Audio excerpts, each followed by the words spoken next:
What's up, everybody? It's Josh. Andor is almost here. It comes out in just a couple of days, and many people have actually already seen the first 4 episodes, and there are a lot of reviews out there online right now. That's mostly what I want to talk about in this video. I want to talk about a ton of these different reviews, the good reviews, the bad reviews, the reviews in the middle, and kind of decipher, like, what do we think is going to be going on with the show? Then I'll talk about my personal expectations for the show, what I hope for it, and what I hope for Star Wars if this thing is a big hit. So I'm over on comicbook.com, who did a great job sort of aggregating a bunch of these social media reviews. We're going to go over several of them here. Then there are 2 key reviews that I want to talk about, one very positive, one not so positive, and the sort of points that each of these people have about it. But here, Alden Diaz says, I'm absolutely blown away by the audacity of Andor. We often have to say Star Wars has always been political to counter people who would defy or deny that fact. Well, this show is actively angry at the people denying it. Audacious, timely, raw, and exceedingly thoughtful, powerful work. I gotta be honest with you, I don't know exactly what to think of such a review. Saying that it's angry at people that don't think Star Wars is political, I don't know. That's dipping into territory that I actually hope the show doesn't go into, and that's trying to be too much of an allegory for things that are going on right now in the world. But let's just table it for now. To Alden, that was absolutely incredible, and so he's very positive on the show. This guy here, Drew McWeeny. What? Okay. I've only seen the first 2 episodes of Andor so far, but it's very cool, very different flavor of Star Wars. I like this new point of view on the galaxy. So interesting, different, new point of view, you know, words that I think could really go either way with fans.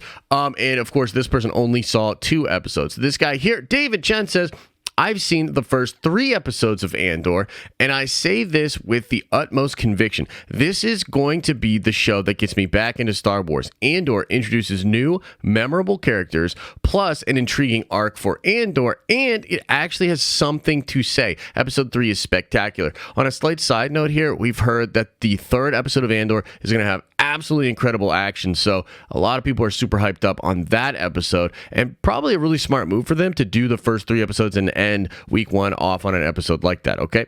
So this guy, Steven Dirk Libby, says, if you like Rogue One for all the ways it wasn't a typical Star Wars movie, then you'll probably like Andor for many of the same reasons. It's a slow burn character drama. Diego Luna is excellent, and after the first 4 episodes, I'm excited to see where it goes next. Now, that's kind of interesting to me because I actually think that Rogue One is one of the most Star Wars-y Star Wars movies I've ever seen. So some of these reviews and just things that people are saying are just kind of disconnected from the way I view the Rogue One movie and just Star Wars overall. However, a lot of these people seem to be very positive on it, right? And so this person's basically saying if you like Rogue One, you'll love, you know, Andor, and it's really, really cool, and they can't wait to see where it goes next. But they're also saying that it's different from a lot of other Star Wars, and maybe that just goes into sort of the category of it's less, you know, operatic. The dialogue's a little less, you know, crazy, regal, and floaty, and you have a little bit more of a grounded story and grounded perspectives,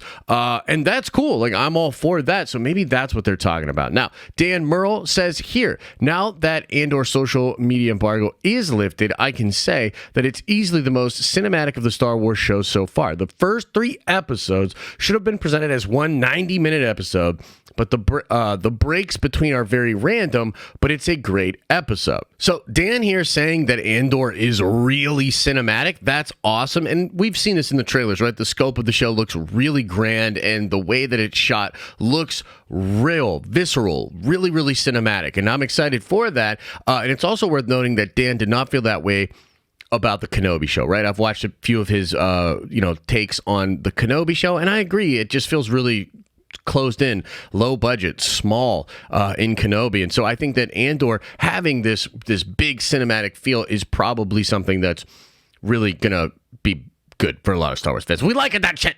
Liam T. Crowley here says, Andor is what Star Wars has needed. A small glimpse into this IP's full storytelling potential. Very contained and standalone. Plays out like a slow burn event series. Consumed with intrigue at the big picture. Lone nitpick. Occasional wonky pacing. Priority viewing. So that's pretty cool. And I like this idea. Like, this is probably one of the favorite reviews I've read so far, because he's really saying this taps into the real story potential of a world like this.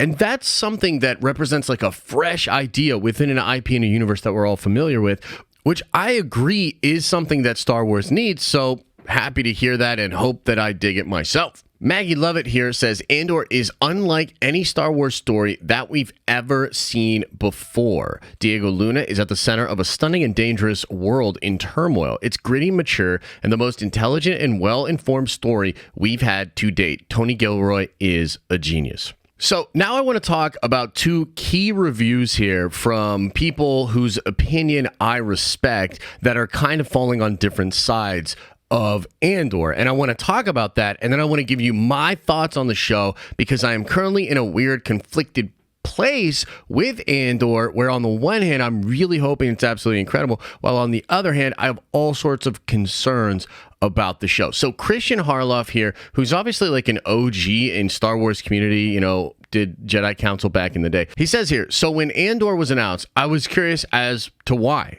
After episodes 1 to 4, very clear why. First 5 minutes of episode 1 feels like Blade Runner, but still feels like Star Wars. Music is epic, episodes are short, but they still manage to develop character and story. Absolutely fantastic so far. And the reason this is so cool is because I really do align mostly with Christian's takes on Star Wars. And he's one of those people to me that when he says he understands Star Wars, or when he says it's Blade Runner, but it still feels like Star Wars, that matters. It resonates with me, because it's like, okay, this dude definitely understands what Star Wars feels like, in my opinion, right?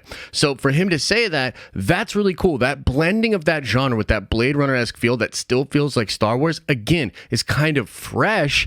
And I like this idea of like tonally Star Wars going into this sort of direction. I also like that Christian is saying here, yo, it's Andor. Why was this greenlit? But now I see why it's greenlit. And the reason that matters is because a lot of Star Wars fans are probably in the same spot where, you know, we know why they made Boba Fett. We know why they made Kenobi. Nobody has any idea why they made Andor. But I guess it's just because, you know, Rogue One was really successful and it did some fresh, interesting things for Star Wars as far as point of view, you know, being very gritty, grounded, etc. And then they bring in Tony Gilroy, and Tony Gilroy is absolutely a genius who has worked in this sandbox before. And so that's incredible. And so the side of me that's very hopeful for Andor, the side of me that's getting excited when I read all these different reviews, loves what Christian is saying here. But now I want to show you a video, and this was a retweet here that somebody did, somebody that's obviously upset with Grace's little reaction here, but I actually want to play this, and I want to go over what she says, because this actually represents one of my fears also, for the show. Disney Plus Star Wars or Marvel show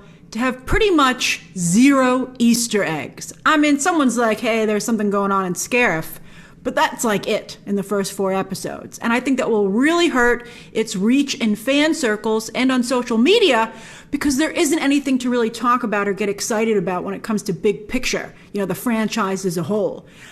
It's so crazy to me that Disney in both the Marvel and now clearly the Star Wars divisions doesn't understand the importance of Easter eggs. I mean, help me help you, help me do my job. I mean, this kind of discussion, the fan reaction and speculation and fan theories, is what has made this new kind of blockbuster leave all other content in the dust because of the conversations it's able to generate. Okay, I want to stop there for a second, because this is going to be something like some of you are already pissed, some of you are already checking out, and you're like, no, like, I just want it to be good. It doesn't need to be Easter egg candy. It doesn't need to be fan service and all these things. But you have to understand and listen and appreciate to what she's saying here, because I absolutely 100%, 1000% agree. This is something that's inherent to Star Wars. It is inherent to Marvel and the success that they have had. Like Star Wars, going from episode 7 into episode 8, one of the like sort of lost narratives on really what turned the Star Wars community, at least a lot of fans, a little bit sour on the brand. The movie episode 8 did not only not do, big interesting Easter egg things and things that would cause a discussion, it subverted expectations, and it also threw out the window, literally throwing the saber over his back, some of the things that were set up as important Easter eggs or points of discussion for episode 7. You remember all the "your Snoke theory sucks," people and pictures? Here's the thing about this. Like, it's crazy to me to disrespect fan discussion, fan theory, and the hype that can be built around these things. It's also crazy to me that studios don't understand that that's an important part of the formula. Now, I would argue Marvel does understand that, and Marvel does a much better job at that. Here's what I'm saying. Like, this is the whole problem with Andor. The potential problem is that I think it might solve one of the Star Wars issues that the brand has had lately, and that's this sort of cinematic thing. Like, man, we want it to feel like it really, really matters, like it takes itself seriously. Having not only just a brilliant director, writer team on it, but the scope, shooting on location, getting really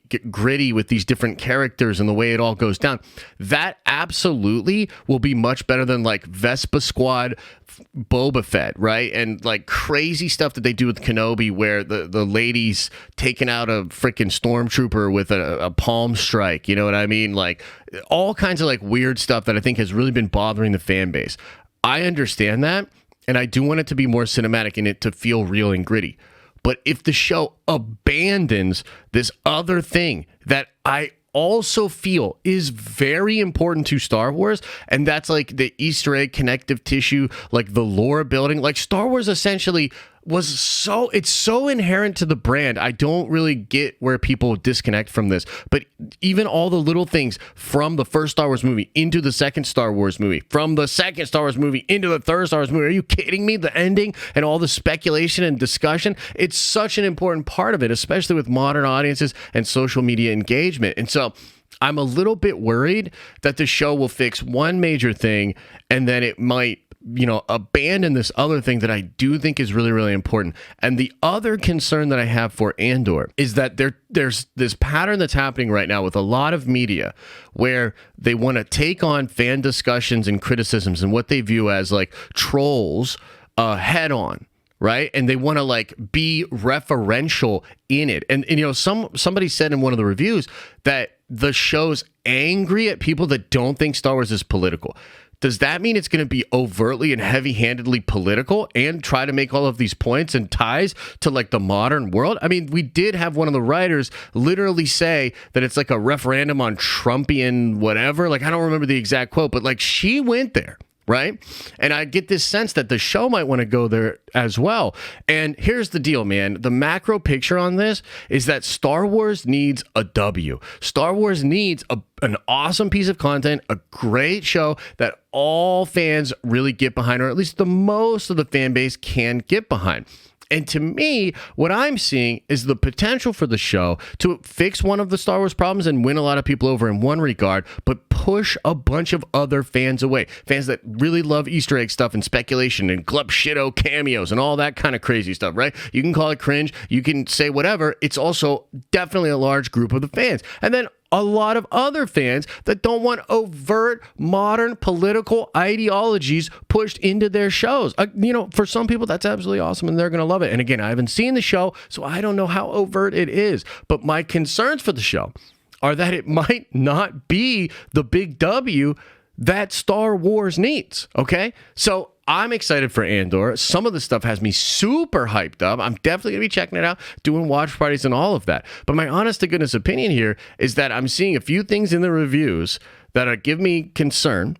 I think given Star Wars' track record, not just at making content, but how they talk to their own fans, it's understandable that I have these concerns. And I'm really hoping that it's, I'm blowing it all out of proportion, that the show's absolutely awesome and that I absolutely dig it. And we're going to find out in just a couple of days ago. So those are the reviews, my thoughts on it. If you like this video, smash a like on it. Let me know your thoughts about your anticipation for the Andor show. And I'll see you in the next video.